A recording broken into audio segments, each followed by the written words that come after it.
दिल्ली में पुरानी गाड़ियों पर बैन लगा। जी हाँ, 10 साल पुरानी डीजल गाड़ियां और 15 साल पुरानी पेट्रोल गाड़ियां, इनको सड़क पे निकालने पर पेट्रोल पंप पेट्रोल ना देने पे पाबंदी लगी। लेकिन फिर ये पलट गया, यानी कि अब उनको पेट्रोल मिल सकता है, अब वो चल सकती है। तो ये दिल्ली वालों के लिए खुशखबरी है या फिर ये तलवार अभी अटकी हुई है? देखिए, इसको समझाने के लिए पहले मैं आपको एक किस्सा सुनाऊंगा और फिर सब बताऊंगा कि मैं ऐसा क्यों कह रहा हूं। जी हाँ, देखिए, एक दोस्त अपनी वाइफ से कहता है कि भाई मेरे घर में दोस्त लोग आ रहे हैं, तो तुम ऐसा करना कि भाई उन लोगों को मैं कुछ खिलाना नहीं चाहता हूं, तो एक में तुम मटर पनीर बना देना और दाल बना देना, और फिर तुम एक पतीली को गिरा देना। मैं पूछूंगा क्या हुआ, तुम कहना कि मटर पनीर गिर गया, और मैं कहूंगा कि तुम दाल ही ले आना। और ऐसे ही होता है, शाम होती है, पतीली गिरने की आवाज आती है, पति पूछता है कि क्या हुआ, पत्नी कहती है दाल ही गिर गई। ये कहानी, ये किस्सा सुनाने का मतलब यही है। जी हां, दिल्ली में गाड़ियों पर बैन लगा। मंत्री साहब ने अपनी बात कही, सिरसा साहब ने। उसके बाद वो पलट गए ये कहते हुए कि अभी हम लोग टेक्निकली मजबूत नहीं है। उसके बाद सीएम का बयान आता है, वो कहते हैं कि उन्हें लोगों की परेशानी का अंदाजा है। दो नेता, एक सीएम एक मंत्री, और दोनों के बयान एकदम अलग। कारण क्या है, आइए आज इसको समझते हैं। दिल्ली में पुराने पेट्रोल और डीजल वाहनों पर फ्यूल बैन को लेकर सियासत और जनता दोनों गर्म। एक तरफ पर्यावरण मंत्री मनजिंदर सिंह सिरसा कहते हैं कि पुरानी गाड़ियों की पहचान करने वाला सिस्टम पूरी तरह से काम नहीं कर रहा। उनको ये जानकारी दी है कि जो ये एएनपीआर कैमरे लगाए थे, सीयूपीएम के चेयरमैन साहब को हमने अभी चिट्ठी लिखकर ये जानकारी दी है। उनको हमने बताया कि जो एएनपीआर कैमरेस लगाए हैं ये रोबोट सिस्टम नहीं है। अभी तक इनके अंदर बहुत सारे चैलेंजेस हैं, मैं बताना चाहता हूं पढ़कर। While the automated number plate recognition system cameras have been installed at most of the fuel stations, the system lacks the requisite robustness required for such crucial system.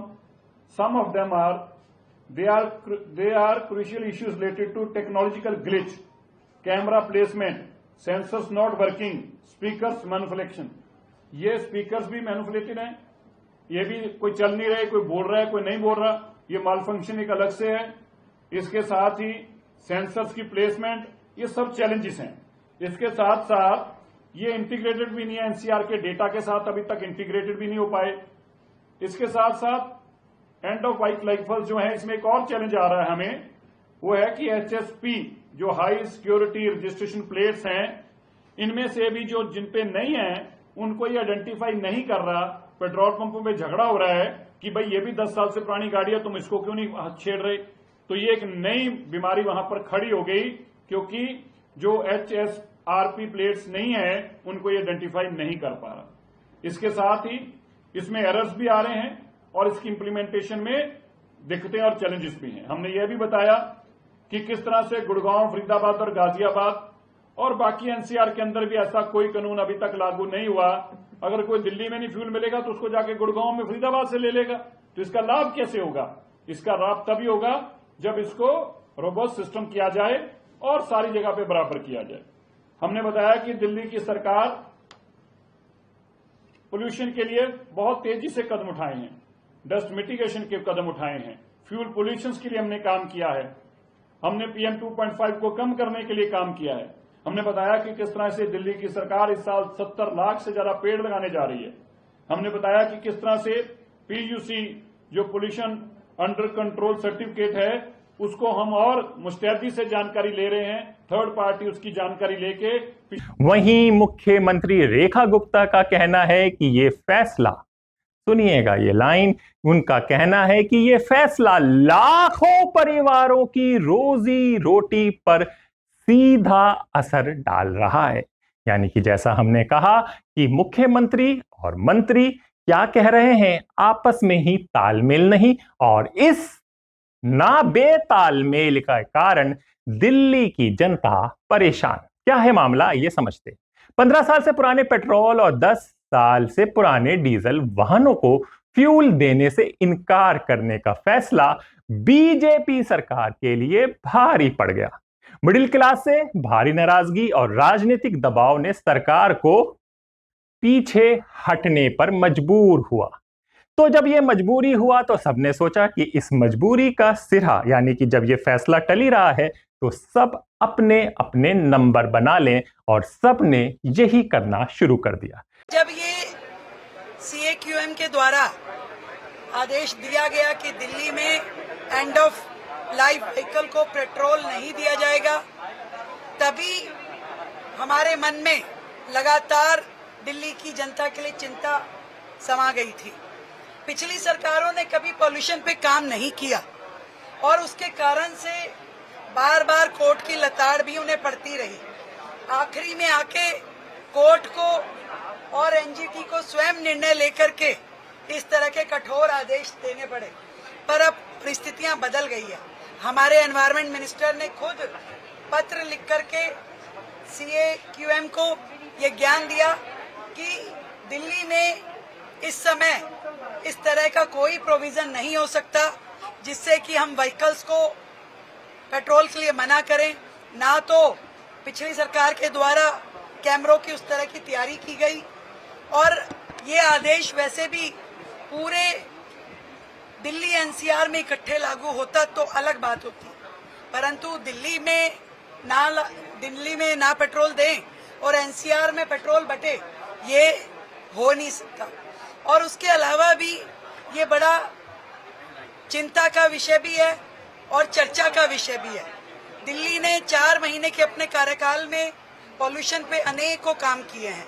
हम चाहते हैं कि सरकार की ओर से, जैसे CAQM को हमने निवेदन किया है कि अपने इस निर्णय को रिवाइव करें, वैसे ही हम सुप्रीम कोर्ट के समक्ष भी प्रस्तुत होकर के दिल्ली की जनता की गुहार भी लगाएंगे, सरकार की तैयारियों का व्याख्यान भी करेंगे और उनके हक की लड़ाई को भी लड़ेंगे। दिल्ली की जनता, जो पूरे देश में पैरामीटर है वही दिल्ली में लागू हो, सरकार अपना काम करे और प्रशासन अपना काम करे, परंतु दिल्ली के लोगों को कष्ट ना हो, यही हमारा ध्येय है।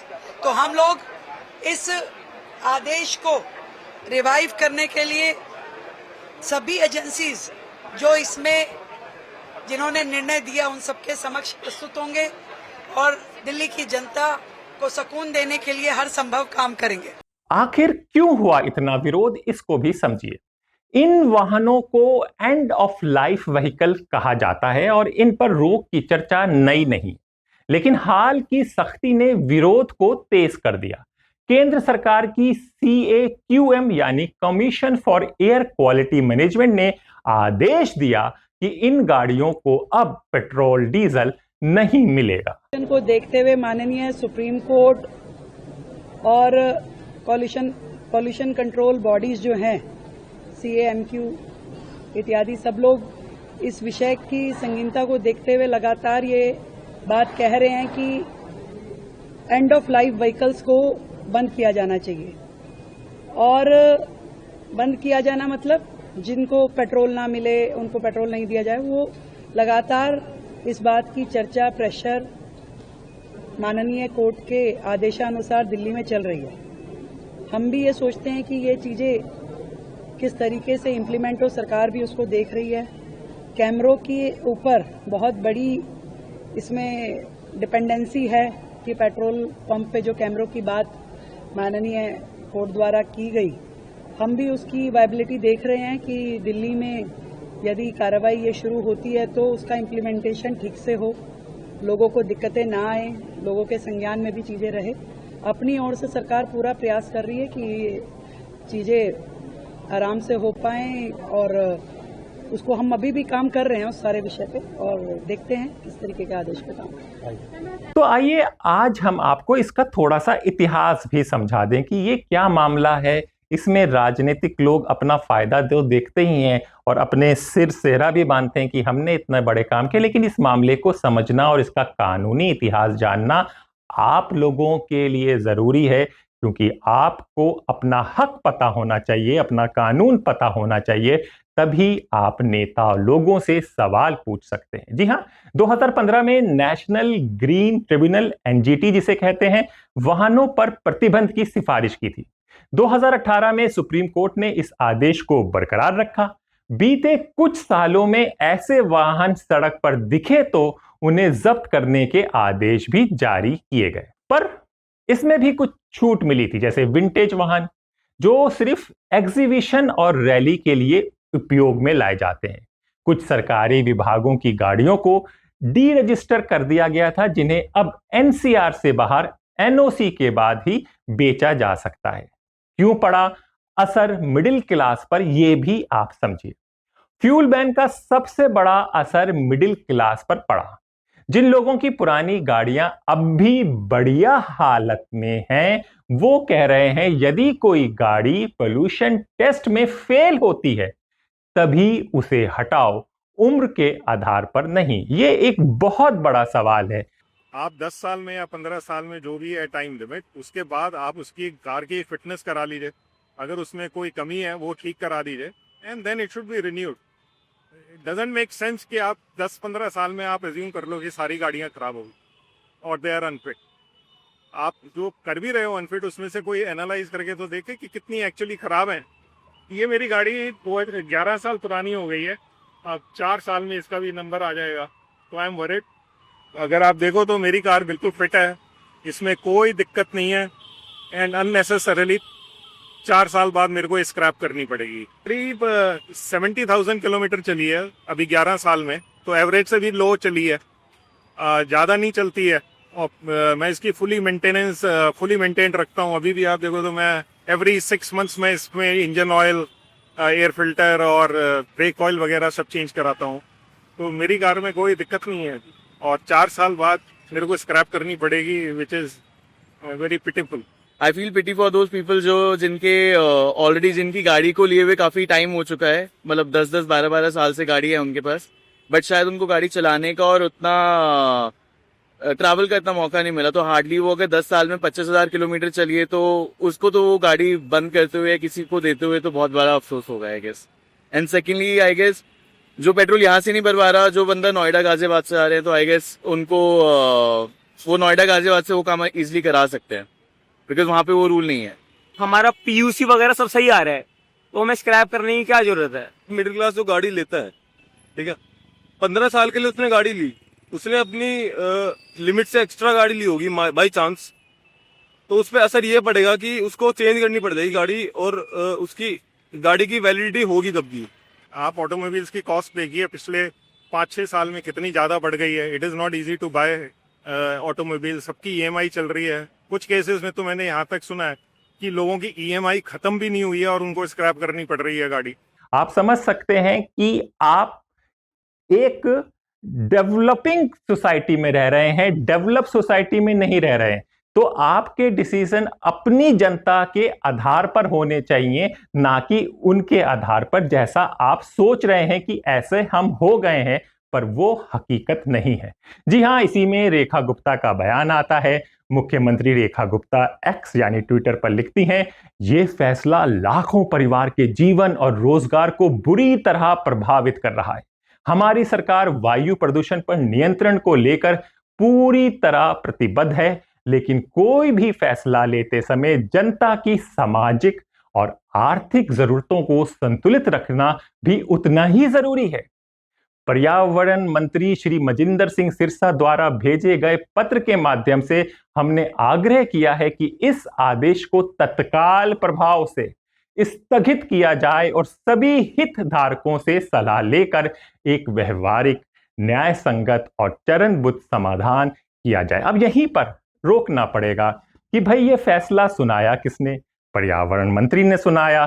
फिर तब जब सुना रहे थे, क्या उससे पहले रेखा गुप्ता से सलाह नहीं ली गई? बिना सलाह लिए ही वो पहुंच गए मीडिया के सामने सुनाने। फिर जब रेखा गुप्ता ने सब ये देखा कि ये बंद हो गया, समस्या हुई, फिर उन्होंने मंत्री बनाई, तो लोग पूछ रहे हैं भाई ये सरकार कैसे चल रही है, किस तरह से चल रही है? ये एक सवाल उठ गया है। क्या 26 साल तक दिल्ली में किस तरह से चलना है, दिल्ली के भाजपा नेताओं में से किसी को भी नहीं पता। अब विपक्ष का क्या कहना है ये समझ लीजिए। विपक्ष ने ये मामला पकड़ लिया। आप नेता मनीष सिसोदिया ने इसे तुगलकी फरमान बताया। आप दिल्ली के अध्यक्ष सौरभ भारद्वाज ने कहा आप सुप्रीम कोर्ट के फैसले सिर्फ तब मानते हैं जब आपको सूट करे। जहां आपको दिक्कत होती है वहीं आप ऑर्डिनेंस लाकर कोर्ट का फैसला पलट देते हैं। आज मैं दिल्ली के तमाम लोगों को बहुत बधाई दूंगा कि भारतीय जनता पार्टी की दिल्ली की सरकार के एक तुगलकी फरमान के खिलाफ लोगों ने जो आवाज उठाई, सोशल मीडिया पे उठाई, एक्स पे उठाई, फेसबुक पे उठाई, गली मोहल्लों में उठाई, उस आवाज के कारण भारतीय जनता पार्टी की सरकार को अपने तुगलकी फरमान को वापस लेना पड़ा। कुछ दिनों पहले भारतीय जनता पार्टी के मंत्री उछल उछल के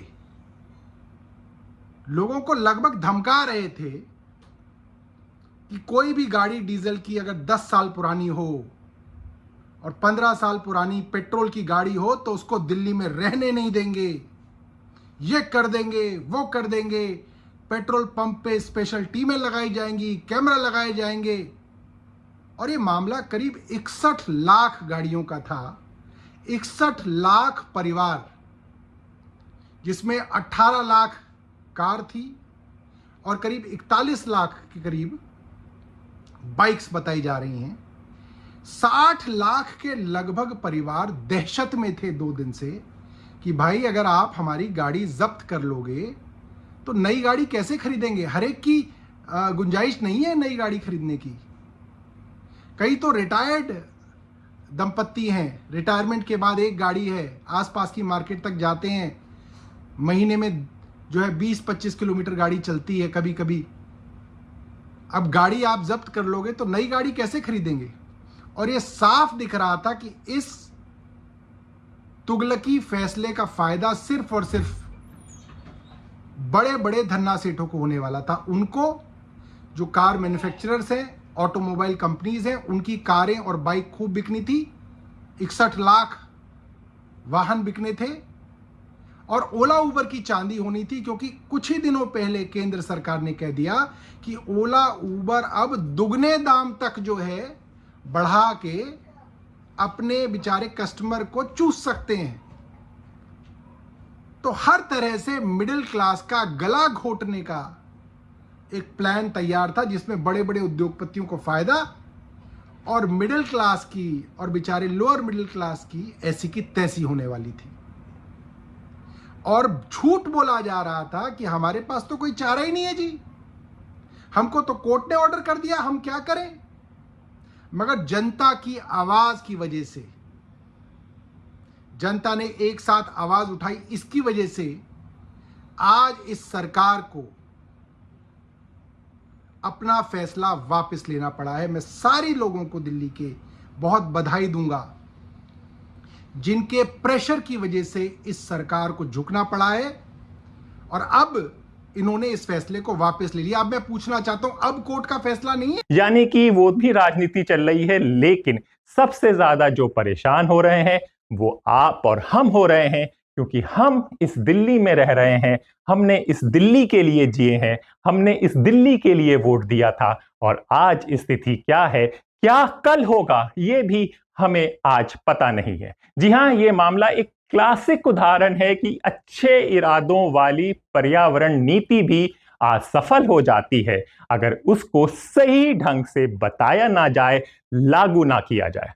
So this is a U-turn Sarkar. They've promised women 2,500 per month, which they have not given.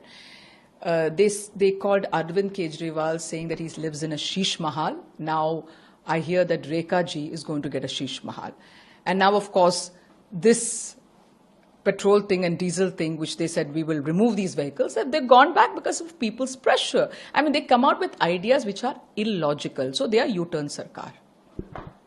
जी हां, अगर जमीनी तैयारी, जनता का विश्वास और स्पष्ट संवाद ना हो, और यही समस्या आ रही है दिल्ली के पिछले 100 दिनों में जो भी फैसले लिए गए। जी हां, ये हम लोग बहुत स्पष्ट और सीधे तरीके से दे लिया जा रहा है कि जो भी फैसले लिए गए हैं वो एक फरमान की तरह आए गए हैं, उसमें ये बिल्कुल भी नहीं पूछा गया, इसमें बिल्कुल भी नहीं समझा गया कि इसमें दिल्ली वासियों को क्या फायदा होगा, इससे दिल्ली वाले कितने कष्ट में आएंगे, इसको समझा ही नहीं गया और फरमान ला दिया गया। जब दिल्ली जैसे शहर की सांसें प्रदूषण से घुट रही हो तो समाधान सख्त फैसलों में नहीं बल्कि डेटाबेस समन्वित और मानव केंद्रित नीति में होना चाहिए। यही सबसे बड़ा सवाल है। जी हां, क्या होना चाहिए, क्या चाल है, यह भी समझ लीजिए। पूरे एनसीआर में CAQM पड़ोसी राज्यों और फ्यूल वितरकों के साथ तालमेल होना जरूरी है। ANPR सिस्टम यानी कि ऑटोमेटिक नंबर प्लेट रिकग्निशन को दुरुस्त करना जरूरी है। एक सार्वजनिक डैशबोर्ड जिससे जनता जान सके उनकी गाड़ी फ्यूल के लिए योग्य है या नहीं। पुराने वाहनों के लिए स्क्रैप इंसेंटिव या एक्सचेंज स्कीम होना जरूरी है। जागरूकता अभियान जो फ्यूल बैन के पीछे पर्यावरणीय तर्क को समझना होगा।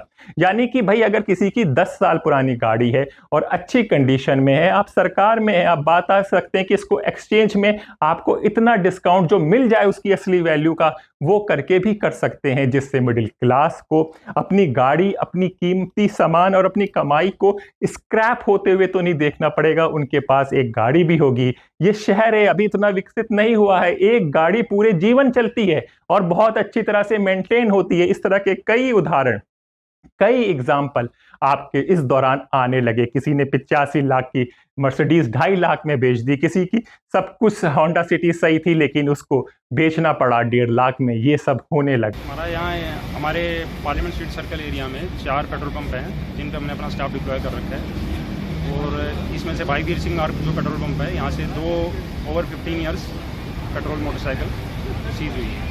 एज़ पर गाइडलाइंस हम इसको रजिस्टर्ड व्हीकल स्क्रैपर को देते हैं फैसिलिटी को। उसके बाद अपना वो वहाँ से कस्टमर को जिसकी हमने सीज करी है रजिस्टर्ड ओनर को वहाँ से scrap value as per norms मिलती है। 2 से 3 चीज़ें हैं जो कि अपने इसमें फर्स्ट तो पोल्यूशन है सबसे पहले कि भाई पोल्यूशन को देखते हुए ये नॉर्म्स लाए गए हैं। सेकंड चीज़ है कि भाई इंश्योरेंस कंपनीज भी इन गाड़ियों को इंश्योरेंस नहीं करवा पा रहे वो लोग। तो ऐसी गाड़ियाँ जो विदाउट इंश्योरेंस रोड पे चल रही हैं तो वो जो चला रहा है और जो अदर रोड यूजर्स हैं सबके लिए वो खतरा है। जी हाँ, भविष्य की योजना अब क्या है ये भी समझिए। तो दिल्ली वालों को राहत मिली है या नहीं मिली है इसको भी समझना पड़ेगा, क्योंकि ऐसा कहा जा रहा है कि इसी साल नवंबर में फिर से ये लागू हो सकता है। जी हाँ, दिल्ली सरकार ने संकेत दिया है कि ये फ्यूल बैन दोबारा लागू किया जाएगा संभवतः नवंबर 2025 से, जब ANPR सिस्टम पूरी तरह NCR में काम करने लगेगा। लेकिन विशेषज्ञों को संदेह है कि इतने कम समय में ये तैयारी पूरी हो पाएगी या नहीं। यहां पर फिर मैं आपको बताना चाहूंगा, तो क्या रेखा गुप्ता ने जो अभी बयान दिया है कि उनको मिडिल क्लास की परेशानी का एहसास है इसलिए ये जो फरमान था ये वापस ले लिया गया है, तो क्या कोई ऐसी योजना है जो नवंबर 2025 में जब ये लागू होगी तो मिडिल क्लास की सारी समस्याएं समाधान हो जाएगा? ये भी दिल्ली वाले पूछ रहे हैं। तो फिलहाल संदेश साफ है, साफ नहीं है ये आप लोग खुद समझिए, लेकिन सख्त है। पुरानी गाड़ी चलानी है तो हिम्मत चाहिए, दिल्ली में नहीं जहां फ्यूल स्टेशन पहचान लें। दिल्ली की हवा को साफ करने के लिए नियत सही होनी चाहिए, लेकिन रास्ता तभी निकलेगा जब जनता को साथ लेकर चला जाए। जो हमने बात कही थी कि जनता को तो अपने विश्वास में लीजिए, जनता आपको 26 साल के बाद लाई है तो उसको विश्वास में लीजिए। इस तरह से फरमान जारी हो रहे हैं, इस तरह से आदेश आ रहे हैं जिससे सीधा असर, जी हाँ, जिससे सीधा असर दिल्ली वासियों को पड़ रहा है और वो अपने आप समझ रहे हैं, उनको दिख रहा है कि उनके किसी ना किसी बहाने तलवार लटकी हुई है जो कभी भी हो सकती है और उनका हाल बुरा हो सकता है। तो क्या होगा दिल्ली वालों के साथ, ये सब बताने के लिए आपको स्वतंत्र देखना पड़ेगा। अपनी राय हमें कमेंट बॉक्स में दिए और अपने दोस्त हैदर अब्बास नकवी को इजाजत दें। फिर होगी मुलाकात एक नई बात के साथ, तब तक के लिए नमस्कार।